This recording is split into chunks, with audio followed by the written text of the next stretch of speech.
We're joined on Emmo Forum by Dr. Kim Huynh of the Australian National University, who lectures in the politics of refugee issues.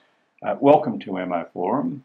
Great to be here. I wonder whether we might start with you just telling our viewers a little bit about your background and how you came to pursue the politics of refugee issues as an academic pursuit. Yep. Well, my background is that I was a boat person. I was 1.5 when we left Vietnam in 1979, and we arrived in Australia 8 or 9 months later, just before Christmas, exactly 34 years ago now. Yeah. Oddly enough, I had a son recently, and he's of the same size and age as when I left Vietnam. So he's with my parents right now, and they like to say that he's how would one translate? He's ripe for exile. Oh, he's ready to leave Australia. But so that's generally my family background. We were Vietnamese boat people. That's a long journey, 9 months. No, we were in Pulau Bedong in Malaysia in a camp, a couple of camps for 9 months when they were at their peak. It's really I've been back there recently a few years ago. If Emmo Forum listeners and watchers want more of that story, there's Where the Sea Takes Us, a Vietnamese-Australian story. But perhaps of more interest. And what's that, a book? Oh, that's a book, sorry. Yeah. That's a memoir, a political memoir of my parents and their lives during the Indo-Chinese Wars and directly afterwards. Well, we are approaching Christmas, and it's time for people to get out and do their Christmas shopping and go to the bookstores. It's on ebook too, HarperCollins, Where the Sea Takes Us. I've thought about this for a while now. Perhaps more interesting for the viewers and listeners is the relationship between the personal and political. What is my personal experiences as a refugee? What is that? And some progressive listeners might have had run-ins with refugees and have dealings with them. How should one best articulate that in terms of progressive politics? Because for me, it's not necessarily the case because I was a refugee or boat person that I immediately have sympathy for all refugees and boat people. I have empathy. I can put myself in their shoes, and that's probably worth a lot. But it doesn't necessarily mean that I think that everyone who's gone through those experiences is somehow worthy, honourable and heroic. And more importantly for politics, I suppose it's more important to figure out how one articulates that empathy and even sympathy in a way that it also is not deemed un-Australian or against national interests in the contemporary context. That's sort of interested me for a while now, that question. And I think that's one of the great challenges for progressive thinkers and actors in Australia. And the other part of that question, how did I start teaching and researching this, was largely out of good fortune and having a great job at the ANU, where after a couple of years of doing an apprenticeship there as a lecturer and teaching introductory courses, they said to me, as the best universities do, what do you deem best for you to teach for yourself, for the research community, for students and for Australia? And I didn't have much research background in refugee politics, but it was 2005 and 6 and it had already been established as a major issue in Australian politics. So I thought this will be important. Hopefully it'll blow away and it'll be a boutique course that we'll only do for a little while. But I'll guarantee you this, if you want to keep teaching it, you'll be able to do it for a very long time. Well, it's been immensely popular and successful ever since. 1979 was the period under the Fraser Liberal government. Malcolm Fraser has a pretty good reputation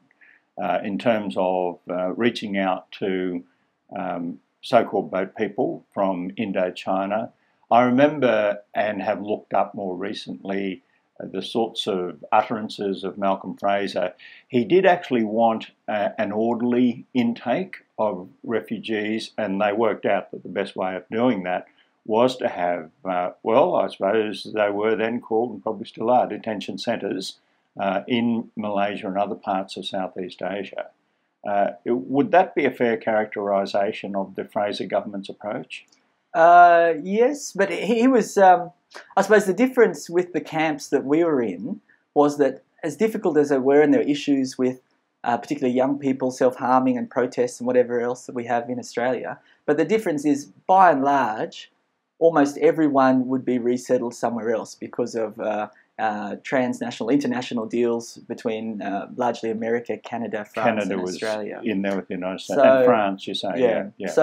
So I mean, you'd wait there for a long time, but there was hope on those camps, and as difficult as the conditions were.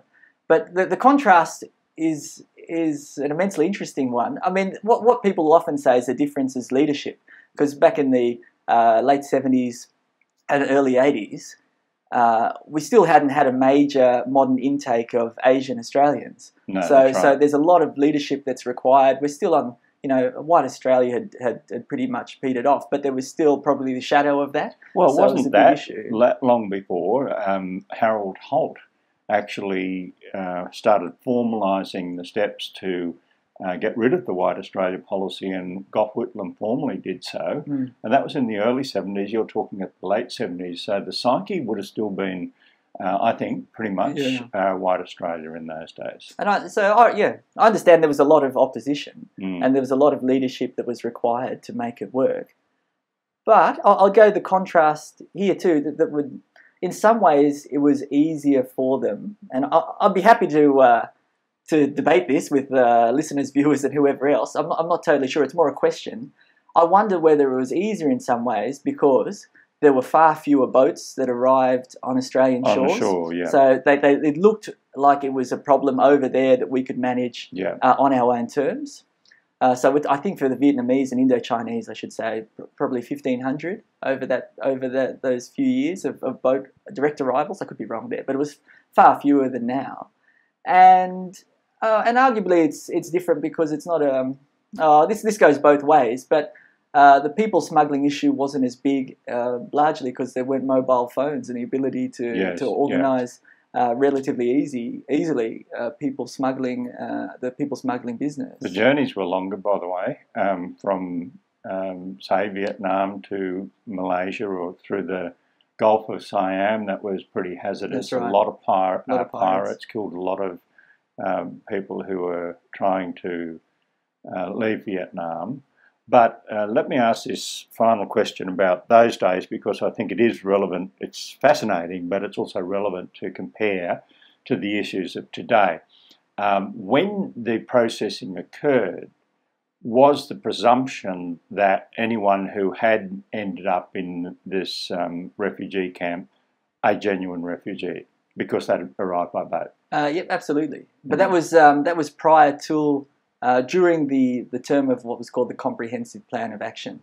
That people were presumed to be refugees if they'd left Indochina. I think it was largely until the end of the 1980s. And after that, you had to be assessed. Okay. So, but this is possibly one of the other differences, though, because the really big debate going on in Australia, and not exclusive to Australia, is whether people arrive by boat are genuine refugees or whether some of them may not be genuine refugees. But there was, in a sense, a simplicity of the Indo-Chinese refugee intake in that if you made it by boat from Indochina, most particularly Vietnam, to Malaysia, that's probably enough to establish that you're a refugee. But that simplicity grows out of political will, probably out of guilt about the Vietnam War, involvement in the and war. also just the huge sense that there was an emergency. We're talking about hundreds of thousands of people leaving Vietnam. It wasn't a situation that you could just leave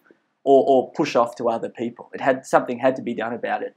It was just a major humanitarian crisis that was very visual for Australians and people around the world.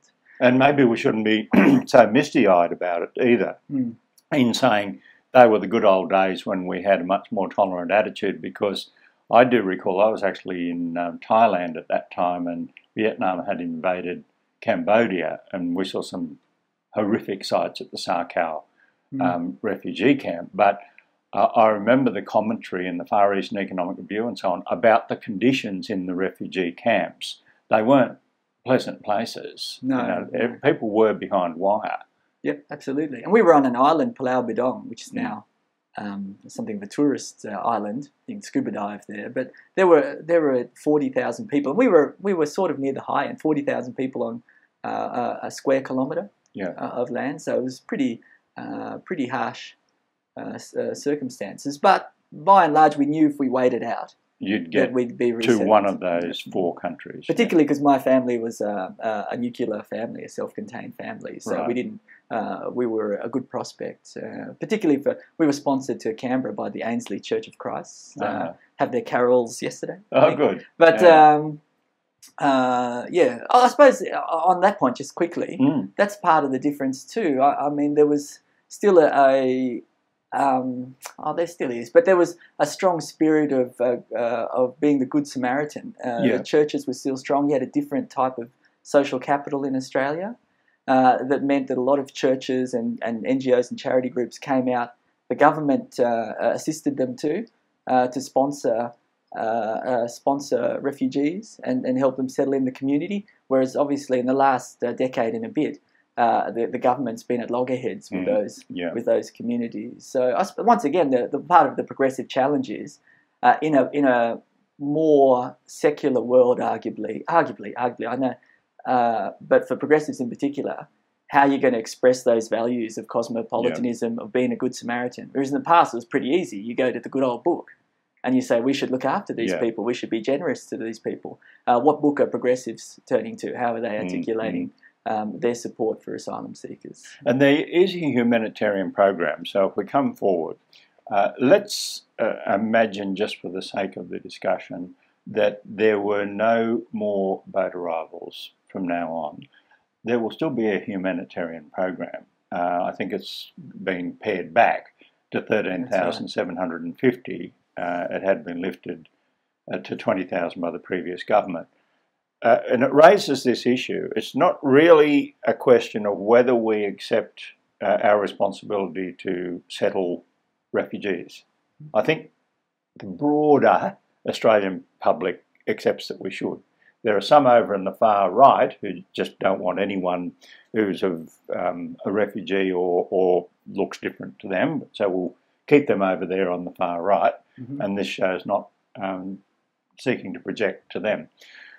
So if we've got a humanitarian program, can we discharge our responsibilities in a way that we have an orderly program, or should those who arrive by boat get some special consideration? Right. Long question. Yeah, it's a long question. Look, I think it goes back to the premise of the question, if there were no more boats. Right now, many of the listeners and viewers would know that there's a link between the offshore humanitarian program and onshore arrivals. So we have 13,700 or something now of people that we grab from camps across the world. And every person who comes by boat means we get one less person from the camp. So that was introduced, I think, at the start of the Howard years in 96 or 97, that link. Previously, there was no link because there weren't many boats coming either. Yes. So there is a displacement. Yeah. Well, I'd say... Oh, well, look, maybe we'll do this later because it's a longer issue. What does it mean for border security to work? What does it mean for boat people? I'd suggest that it's still problematic because it's not like they're just waiting in Indonesia or in Pakistan and they're totally happy and safe. So it doesn't necessarily mean if there's no boats that things are working. But in terms of the humanity, I don't think... I'll just go straight to the answer. Let's go straight to the answer. It's easiest because it's a complex question. I think there probably should be a link. Politically, you'd never get rid of that link now because they'd say anyone who said we're going to maintain a humanitarian program regardless of the number of boats that came, they'd immediately be pilloried as someone who says we're opening the doors because technically an infinite number of people could come to Australia by boat. But this is getting complex. I think but the problem that link causes is that it means that there is, in a political discourse, a queue. Because for every one person comes by boat, they look unjust. They're imposing themselves upon Australia, and everyone who waits in a camp is just and worthy. And that's not necessarily the case. Arguably, you could also say the people who come by a boat have a right in terms of proximity and need and desperation, along with having a certain amount of money. But when did we ever discriminate against anyone for having money? Yeah, the Liberal Party should support more people arriving by boat because they're entrepreneurial and they've got money. Absolutely. And often they're not even rich. They've pooled whole villages have put together money to come here. And I mean, we gave everything we had. We were petty bourgeoisie in Vietnam, and no one ever. We were discriminated because we were petty bourgeoisie. So we were certainly. And I make that point not to be cheeky. That point is actually made by people on the conservative side. Yeah, the small L's. There's some serious people who say, well, you know, the conservative side should look to people who arrive by boat because they're risk takers, because they're entrepreneurial, and probably they've got some money. Yeah, and they're forward looking. They're progressive too. They want tomorrow to be better than today. They want to do something for their kids, you know, even if it's just they don't want to be poor anymore. I think that's probably admirable. Which will take us to the question of economic refugees in a moment, but. You mentioned queues, and you said effectively, and tell me if I'm wrong about this, but effectively there's a queue because of this displacement effect. The point of me saying, let's imagine that there were no more boats for the sake of the exercise, is that there's no shortage of people in refugee camps wanting to come to Australia. Yeah. What do you say to those who say that's just... making excuses? In truth, there is no queue because there are so many people. It's so chaotic in a sense. You know, we don't have 20 to 40 million people who are on the move and pretend that it's all beautifully organised. So the people on the progressive side say, don't be silly, there is no queue. That's generally right. But all I'd say from that is that a queue has been generated by the policy decisions of several governments now and the political discourse. So we have to deal with that. Yeah. And it's not just, I don't think it's enough to just say that, I think that's important to say that it's more complex than that there is no queue. I understand, But we have to deal with the queue that exists in our political reality. And I think, and it's a lot roundabout way, but I think one thing we could do is just say, look, we'll cap the number of offshore arrivals at 5,000 or 10,000. Sorry, offshore. No, offshore. Yeah. Resettlement places. But we'll always have at least 5,000 or 10,000, regardless of the number of people who came by boat. That would be something. So you'd set a base which would be below the current level, which is 13,750. Yeah. And the important thing about that is because not only does it help Australians not turn against boat arrivals, but it means that refugees won't turn against each other so much. Because currently, often it's that the existing community is sourced to take care of new arrivals. So Ali from Afghanistan might be sourced to help look after Hassan, who's a new arrival. Now, if with the current displacement mechanism, Ali will see Hassan as taking Ali's cousin's place, and it's going to cause a lot of friction within refugee communities. So hopefully that would be assuaged somewhat by having a baseline that will always take this number of people from camps, regardless of how many people come from boats. I know one of the arguments, and it's a bit unfortunate, but it's a reality, is that if you did that, let's make it 10,000 out of the 13,750 for the sake of argument. 10,000 are guaranteed for offshore arrivals. Then if there's another 3,750, that's fine. You've hit your annual intake.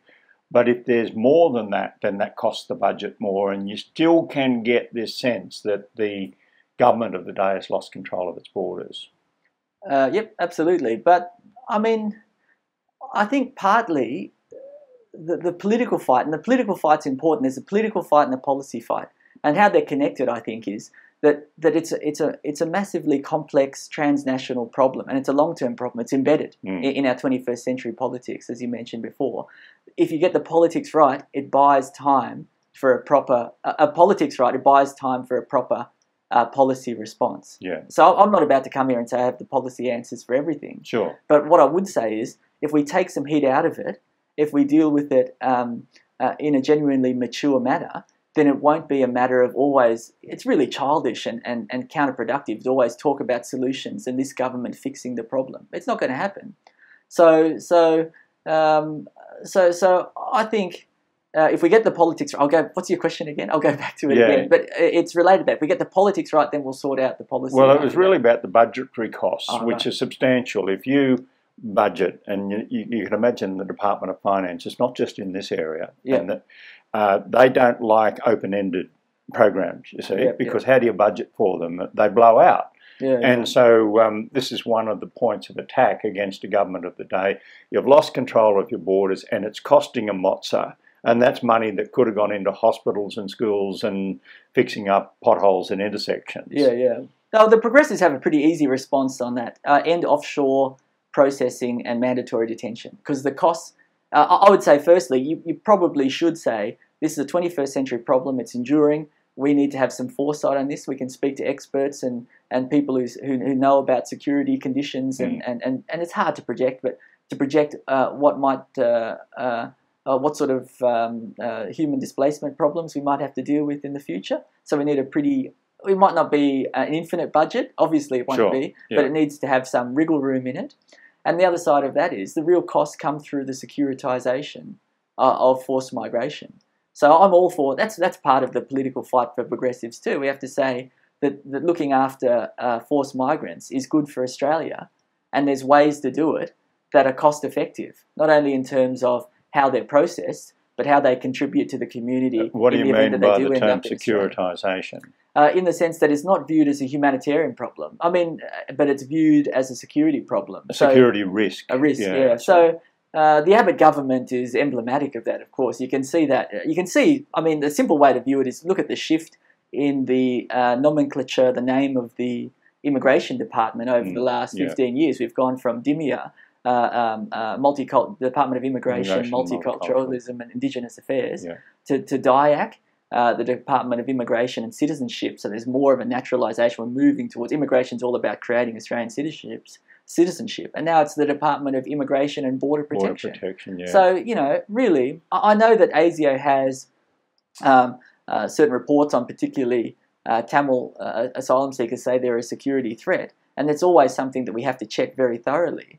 But really, it's not fundamentally, it's not a security issue. It's not. We make it so. I do recall back in 2001, after the World Trade Center bombings, and the Tampa sailed through into Australian waters, that the security dimensions of that in the minds of the public were acute. Now, it doesn't mean they were real, but it looked like there was this very new and dangerous world. And a lot of people, frankly, were coming from the Middle East and saying, well, they're Muslims and they could kill us. Now, I think that's probably settled down a fair bit. There's a greater diversity of source countries these days, with no disrespect to any country or any religion. And it seems to me that if you've got some people coming from Sri Lanka, others from Iran, others from Afghanistan, who knows, Syria may well be, another source country before too long. There's a bit more diversity there, and I think people have realised that they weren't actually coming out here to repeat the World Trade Center bombings. That's right. Well, I was thrown up in that a bit too. That of course, I clearly remember it. I had some conferences to go to, 01 and 02, and I was genuinely concerned about getting on a plane. But I wasn't.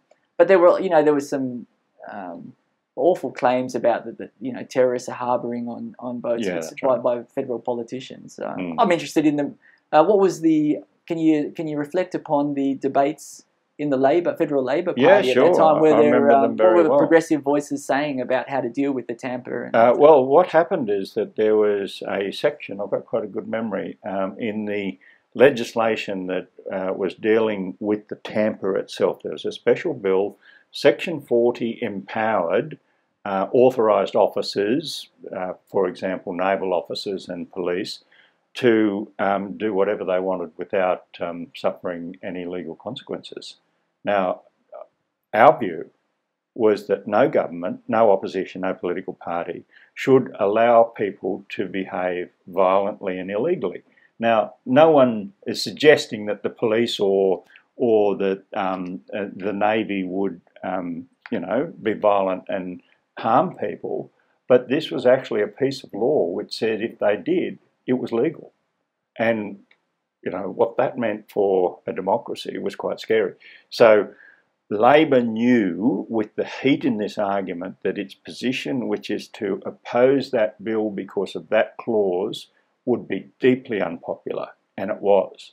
And it was. Then, within a few days, and so we voted against it. And the place erupted, I can tell you, the Australian public went nuts against Labor. And I remember coalition MPs saying, Labor MPs are traitors to their country. And it was broadcast on all news. But then they took that clause out.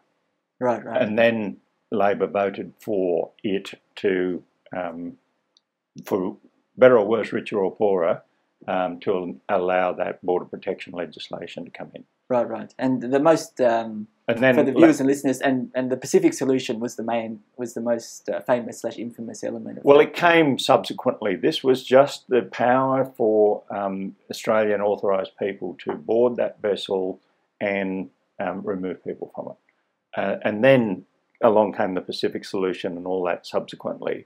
But this was a huge threshold political issue. Should a mainstream political party vote to allow people to harm or even kill other people and say you're immune from the law? Well, our answer is no, under no circumstances. That actually is what caused the huge backlash against Labor, which is from the general population.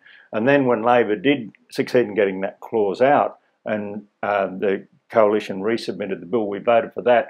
And the whole progressive side of the debate condemned Labor too. Right. So we learned something very early on.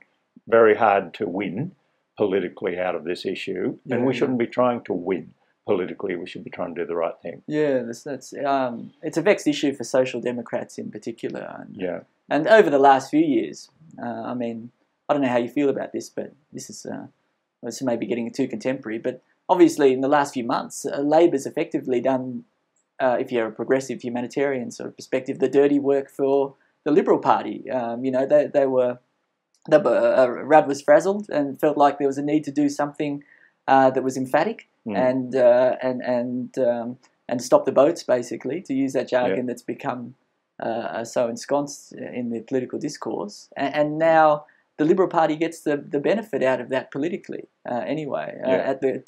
Let's discuss those issues, because here's the argument. The key argument was, and I think still is, the number of people who are dying at sea. So if you've got two sources of refugees, one is arriving, in an orderly fashion, effectively by plane, because if they're from refugee camps, they don't come by boat. The UNHCR says yes, they are genuine refugees and they're flown here, pretty safe. The other is a stream of asylum seekers who arrive by boat, and I think the number of people in the last few years who have drowned at sea is well above 1,000. Yep. So here's the proposition, that it is not humane to sit back and say this is too hard, we won't seek to stop arrivals by boat because, the left side or the progressive side of politics will criticise us, so we'll just let people drown. Yeah. That's the alternative view. Yeah, well... And I must say, that's the view that I hold. I was, the horror of little kids who can't swim, just drowning at sea, so many of them. It just seemed to me that a government can't just say, that's the roulette wheel. They pay their money, they take their chances, they die. Yeah, I wouldn't say that. And I'm not necessarily against all forms of deterrence. But I'd go back to this, and this is where the progressive on this matter has to be a political realist too. Even if we stop the boats, it doesn't, and the researchers, some researchers follow this, but it's very difficult. It doesn't necessarily mean that these people are suddenly honky-dory, that they're just going to wait in some queue in Indonesia or Malaysia or go back to Pakistan and live their lives as they did, as they would want. And remember, the 90% of people who come by boat are found to be refugees, which means that they've got a well-founded fear of danger for their lives or for whatever other reasons. So if Australia turns them away, if Australia stops the boats, and you say you're doing it for refugees, and genuinely, I understand that view, I really do. You can't look at some of those kids dying in particular and not want to do something about that. Particularly if they don't get a say in it. Like mum and dad say, well, we'll take the chance. Yes, well, I never got a say in it, obviously, either. So, but they're not going to, I mean, I know it's a slightly more difficult equation, but just even if we stop the boats, that doesn't mean that people aren't going to die. They're going to die of other means. A lot of them will try to get into other places. Sure, right. No, that's true. So my deterrence would be more about working with Indonesia and wherever else from source countries to try to stop people getting on boats and opening more orderly and regular means of arrival in Australia, and particularly through the humanitarian program. But this is not so much. And this is a criticism of Rudd Mark II and the coalition. I mean, if you want to talk about an abstract principle, we have to do the right thing. We shouldn't do harm to people. So Sure. right. So if people happen to die by other people's hands, we're not necessarily at fault as Australians. But if they die because we've locked them up in detention centres, they've died because we've tried to turn their boats back, which might make other people say that we'll have to scuttle their boats even more so. Agree with that. If we put our own naval people at threat by trying to have a particularly aggressive form of deterrence, then that's us doing harm, right? So I think if one goes back to principles, and I think they're important at some stage and really difficult policy discussions, if there's many paths to take, we're not sure, we should at least do what's right. And for me, that means not doing harm to people. And over the last, probably since the mid-90s, we've been doing harm to asylum seekers. So we should avoid that first, and then we'll live with the political realities. Well, let me wrap this part of the discussion up with a proposition to pick up your point, don't do harm. Isn't there a kind of a humanitarian duty of care when you say don't do harm to seek to prevent people drowning? Yeah, absolutely, and that would involve trying to rescue them at sea. Yeah, but, with the best will in the world, it's a vast expanse of water. And of course, if the alarm is raised and, a vessel is in danger, I'd even suggest that the coalition would say you do need to save them. I think that's right. But you can do harm through commission, which you've just categorised, turning boats around and scuttling, people scuttling and dying at sea, or omission by just saying, you know what, this is too hard, we'll just let the arrivals occur, and if people drown, that's just the odds. Yeah. No, I wouldn't. I agree, but I just don't think it's that stark a choice. Sure. And as it goes back to my point before when I was waffling a bit, we've got to get the politics right, take the heat out of the situation, make it as bipartisan as we can in a humanitarian way, so that we can work on the longer term forms of deterrence. I couldn't agree more with you, and I think that this has been a big fault of the political process for a very long time, that if we can achieve a level of bipartisanship with Indigenous Australians, which we now have, through the apology and, the fact that there are plenty of people from both sides of politics who are pouring their heart into that apology. Yeah. There is no philosophical difference. Other people will disagree with it. I think there's no philosophical difference between the Coalition and Labor in terms of their good intentions towards Indigenous people.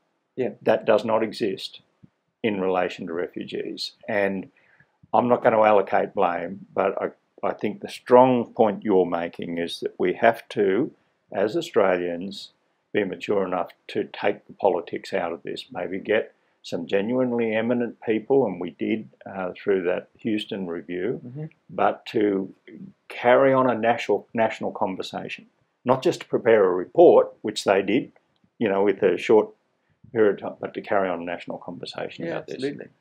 And in the short period of time, I quite like the approach of the Houston report, because it was a genuine attempt at compromise on a very difficult issue. So it took bits of both major parties' policies and tried to mould them together. And you had people like Michael L'Estrange, who was the former head of the Cabinet Office in the Howard government, who was part of the consensus of that. And Petro Georgiou, who says a lot of good things, as controversial as at times. There's a good, and one of the main proclamations of Petro Georgiou subsequently is that there's no solutions to this. There's no, certainly not easy ones, and certainly not short-term ones. Well, perhaps the solution, and you're right, we shouldn't talk about the Pacific solution or the Malaysian solution. They're not actually solutions, they're arrangements. But maybe the solution, if there is one, is to take the politics out of it so that people realise that no, refugees aren't clogging up the roads, as one of the coalition MPs said. Look at all the people travelling in from the west of Sydney into the city. It's full of refugees. And you get these absurd statements about armadas and peaceful invasions. Yeah. Well, you can't get community consensus when you've got that kind of provocation. And I'll go back to what I said at the start about the progressive message. That's good for Australia. That's not just harping on about what's good for foreigners and boat people and whatever else. There's a great cost of living in fear. There's a great cost of living in fear. You don't get good policy when you're always working on an emergency, trying to sort things out for the next few months. Just stop things from sinking. But it's not good for Australians to live in fear, particularly about an issue that is that can be quite positive for the community, that can make us feel better and bring us together. Let's just spend a little time before we get onto a series of questions that have been asked on Twitter and Facebook on an enduring arrangement that I think you and I agree is no way guaranteed to stop people arriving by boat, but it kind of, in my mind, it provides for more stability, and the community says we can handle that, just like in the late 70s. Yep. You said there should be an end to offshore processing. If I put back to you the counter-argument is that if there's only onshore processing, there will be no deterrence. People will just arrive in increasing numbers because they know once they make Australia that the legal system, including the High Court, is likely to overturn anything or any major policy of a federal government. Yeah, well, I mean, I doubt that offshore processing, that assumes offshore processing is a long-term deterrent. It may work for a short period of time, but I doubt that it's a long-term deterrent for a few reasons. Firstly, ultimately, people want to come to Australia because it's democratic and rich, and we're not about to change that. That would be really against our interests. And if you look at it in a global sense, I'm an international relations scholar fundamentally, is that there's this sort of race to the bottom that occurs. We can see it more in Europe and America because there's more states and that sort of compete to race to the bottom. But it's not like we have offshore processing, and then then we'll stand out as an exemplar of border protection, and other states will match it. There's been some sense of that with Canada and other countries, and Europe putting up Australia as role models of border protection. So what happens after that? Well, we lose the deterrence value because other states have taken that. So that's why I say I wonder whether offshore processing is a long-term deterrence. Well, I'll tell you who reckon it is, and that's the coalition government, because they say John Howard stopped the boats. Yeah, well, look, there's statistically no boats in 0102. There's no denying that. But once again, I'll go back to, this is why it's difficult to sell. It's a complex question, a complex issue. If you stop the boats, it doesn't mean you're stopping them forever. It doesn't mean that you're saving people's lives. And it doesn't mean that Australia is necessarily better off, particularly if you don't live in fear. Well, the head of the Immigration Department, who I think was involved in developing the so-called Pacific solution, actually said publicly it had run its course. That's right. Because the resettlement rate of people who had gone to Nauru was very high. That is, they were either settled in Australia or New Zealand in very high percentages, and therefore the boats had stopped, but they weren't going to stay stopped, because this had become reality, that what they really did is spent some time. Yep. And ended up in Australia or New Zealand anyway. And arguably he's no longer a secretary as a consequence of arguably he's no longer a secretary as a consequence of making that statement. Yeah. But I do remember it was one of the reasons that the incoming Labor government proceeded with the dismantling of the so-called Pacific Solution, because it did have advice from experienced people who'd helped assemble it, that it had run its course. Anyway, in a sense, that's history, and I'm not into apportioning blame for the past. We're really talking about the future. So if we accepted your suggestion of no offshore processing, how do we have an orderly program? You're talking about some sort of relationship with Indonesia to improve or expand its capacity to retain, if you like, if not detain, asylum seekers, and then make it more orderly. That's right, basically. And that's, don't get me wrong, that's not an easy task. That's for various reasons that we can go into. That's a very challenging task, but it's a far more preferable one. I think it can be more cost effective too. And still, and I'll add to that, to be controversial for some conservatives, if people come by boats, we should process them in Australia, and probably in metropolitan centres where it's the cheapest to do so. Indonesia is not a signatory to the Refugee Convention. The previous coalition government said it would not allow the people to be sent to Malaysia because it was not a signatory to the Refugee Convention. So if the conservative argument is that you must be a signatory to the Refugee Convention, then that rules out Indonesia. Well, not necessarily. Once again, this is where I'm a bit more complicated. I'm a politics guy. I'm not necessarily a great devotee of international law. So the fact that they're not signatories doesn't mean that they don't have good values, intentions, and capabilities with respect particularly to when a country like Somalia is a signatory to the Refugee Convention. So apparently it'd be all right to have people in Somalia, but not Indonesia. Well, I've hopefully got a PhD. According to the coalition view, not mine. I've hopefully got it. And this is the importance. Here's one thing we could probably do differently with Indonesia, is have a genuine dialogue. We struggle because it feels colonial, I think, sometimes. It feels like we've got the values, we've got the capabilities, you don't. We've got things to teach you that you don't have to teach us. Now, even if you believe that, it's not a good way to go into a discussion with another nation state, particularly one that is as powerful and will be even more powerful, like Indonesia. So I've got hopefully an interesting PhD student coming, looking at Islamic notions of asylum, and Islamic countries are very, very generous to refugees and forced migrants around the world, mostly other Muslims, but I mean in such proportions that you can't deny their values in terms of looking after displaced people. So I'm interested in questions of what can we also learn from Indonesia, or how can we talk to them to improve asylum in Indonesia in terms that suit Indonesians better and that we can learn from.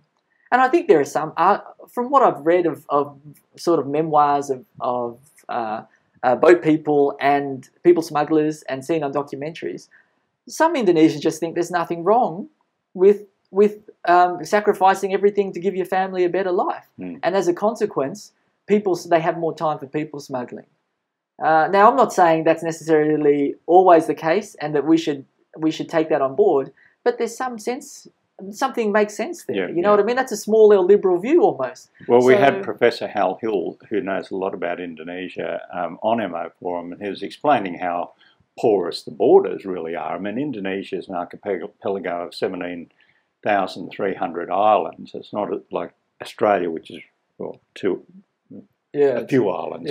I'm counting Tassie and Cocos Keeling and a few other islands, Norfolk Island and so on. But his point is that people coming and going is not at all unusual. And in fact, many Indonesians go to and from Malaysia. But I suppose there'd be a question, ultimately, you wouldn't be talking about a small number of people. That is, if Indonesia and Indonesian government said, okay, we will establish a processing a bigger processing facility, because they do have that, and the UNHCR are there. Would that not attract more people from Hazaras, from Afghanistan, people from Iran, and so on, and then it still doesn't cope? Yeah, well, I mean, once again, firstly, if we change the way our mindset on this, attracting people who are in genuine need is not necessarily a bad thing, A.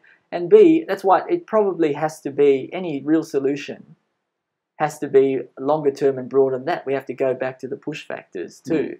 And that's why it's particularly tricky and multifaceted and transnational. We have to look at, I mean, people do this in government. They look at where are people coming from? Sure. Can we go back? But it's always, can we go back there, sort of emergency context? What can we do in a hurry to stop people from coming? When really it's a longer term project of peace building, of development and those sorts of things. But I mean, you know, to be frank, no one knows how to settle things down in Syria. And there's a lot of refugees from Syria going into Europe. It'd be great if there were peace and democracy in Syria, but there's not going to be. A lot of the events that cause the big flows are crises. Huge crises. And sure, we'd like to fix them, but you know, that's not the way the world's going to work. So I agree with you, nevertheless, that there's going to be always big push factors. You know, there's not going to be world peace. And there will be crises, and that's what causes, you know, a lot of people to go on the move. Yeah, and that's my point about the progressive should be the political realist in terms of their analysis of the situation. They should be saying, we're not going to stop the boats. We're going to have some boats, and it's going to be tragic at times, but we're not going to be implicated in the harm done upon these people, and we're going to cooperate with them and as many other countries as possible to give them genuine protection in the national interest of Australia. Let me be cheeky and say to you that while people do think very fondly of the Fraser government, it was offshore processing, and people were in detention, including you. In 1979. So, but once again, we've got my parents. They don't have any qualms about that period. Because they knew that resettlement was coming. They were good refugees in the sense they were happy to go anywhere. Their preference was America and Australia. Although my dad always talks about applying to be a Turkish waiter, but that one fell through, and then we ended up coming to Australia.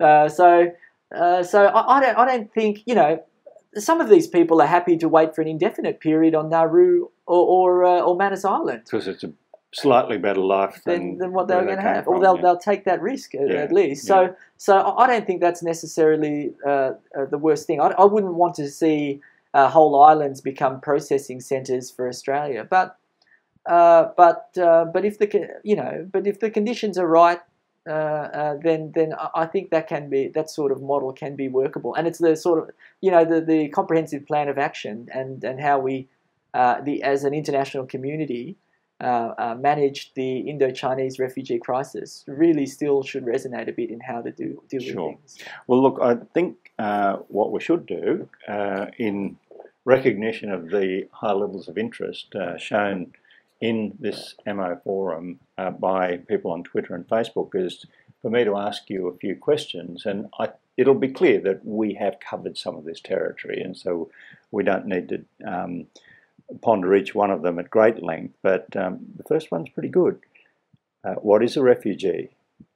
What is a refugee? Well, once again, the main definition comes from a 1951 UN convention, which is someone who has a well-founded fear of persecution, basically a political refugee, and there's various heads and reasons for that. But I always want to stress the definition is broad. They don't have a monopoly on the definition. Often we've referred to as progressives, basically humanitarian refugees, people who have suffered because of their politics or their religious disposition or their ethnicity or something like that, and are deserving of protection. And there are other conventions in Africa and in Latin America that define refugees largely in a similar way to the UN definition, but add political instability, civil war, and those sort of things as as Criteria, encompassing if you like, refugee. So that's the most interesting one with the UN definition. It's political persecution. Generalized violence and war is not enough. If you're escaping that, that's not enough to make you a refugee. Right. Okay. Do you agree that letting people arrive by boat incentivises the journey for more people? Yes, but not significantly above being a democratic and rich country. Thank you. I'd like to know, this is a further tweeter, how sustainable refugee intake is calculated. So how I guess that's the 13,750 or the 20,000, and what variables can affect the way it is done. Yep. Well, one way to do it that makes some sense is that you peg it to immigration intake.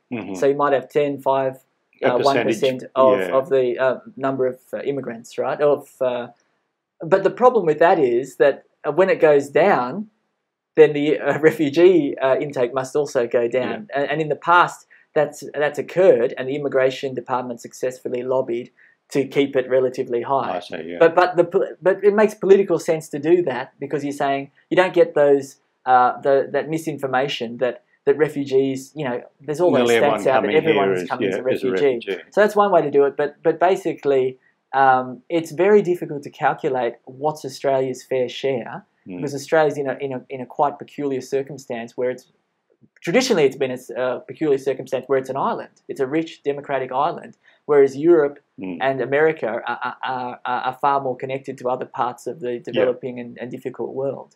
So. Well, that figure would be roughly 10%, because the immigration intake is around 180,000. And if we go halfway, not halfway, but between 13,750 and 20,000, we're talking, if it were 18,000, it'd be 10%. Well, the Greens go for 30,000, and I'm not necessarily green on a lot of issues, but I think there's sense in that. There's countries that are far, there's OECD averages, and Australia's hardly leading in terms of the number of refugees it takes. It's middling.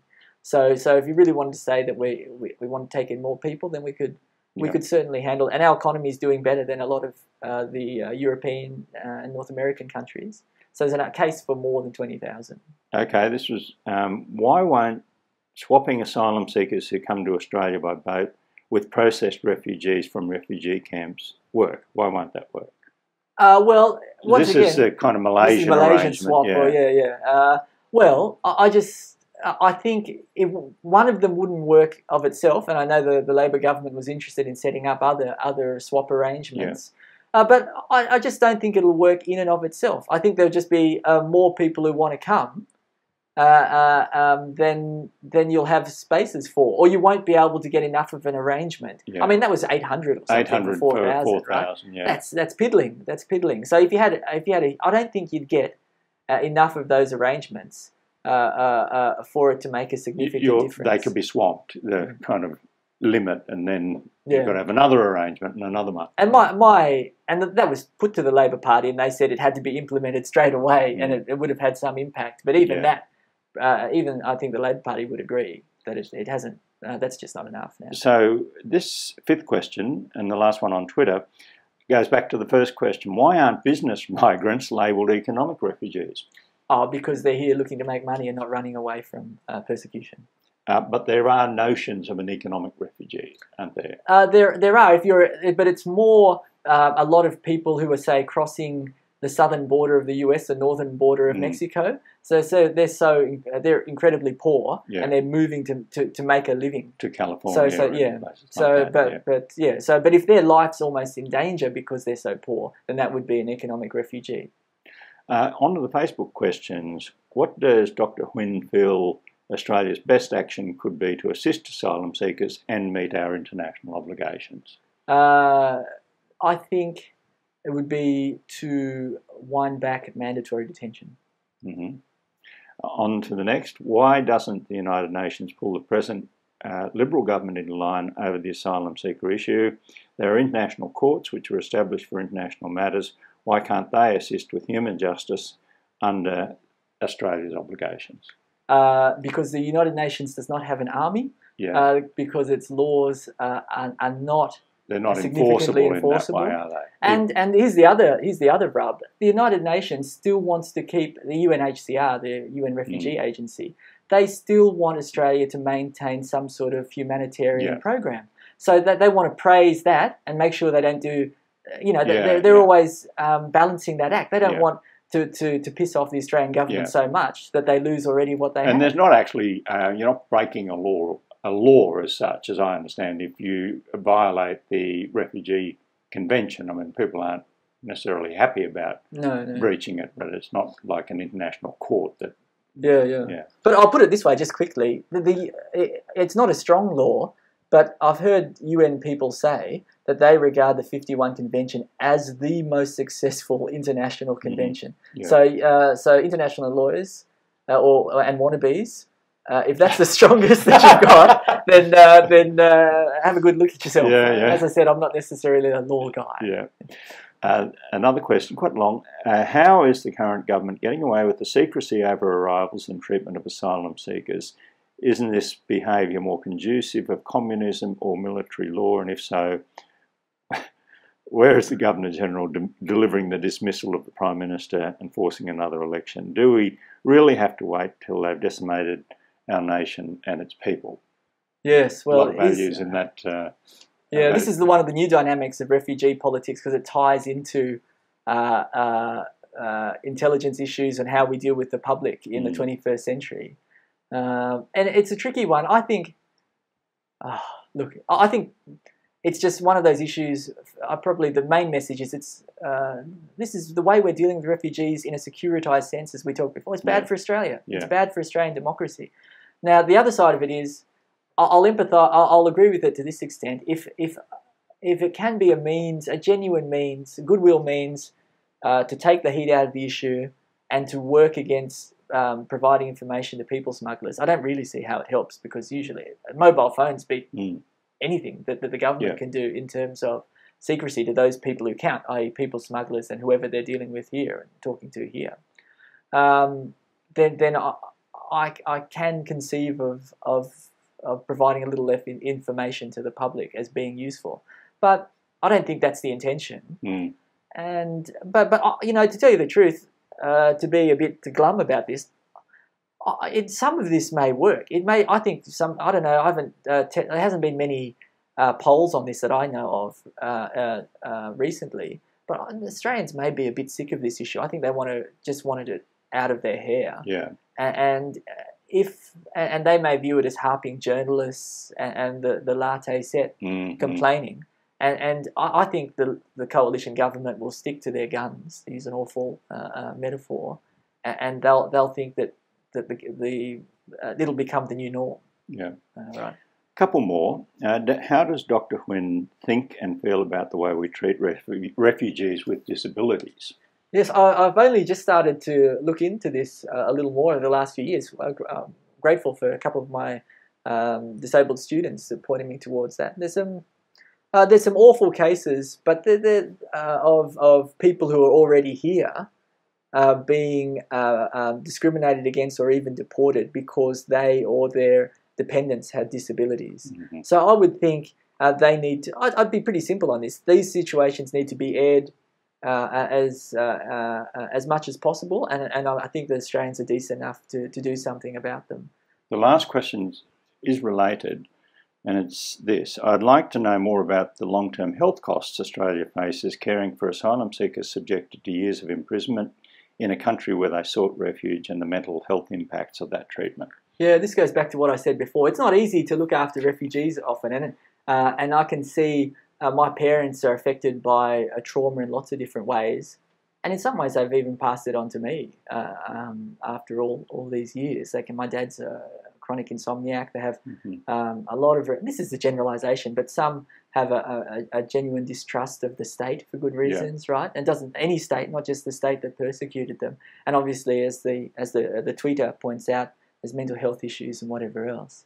But I'd go back and make these points.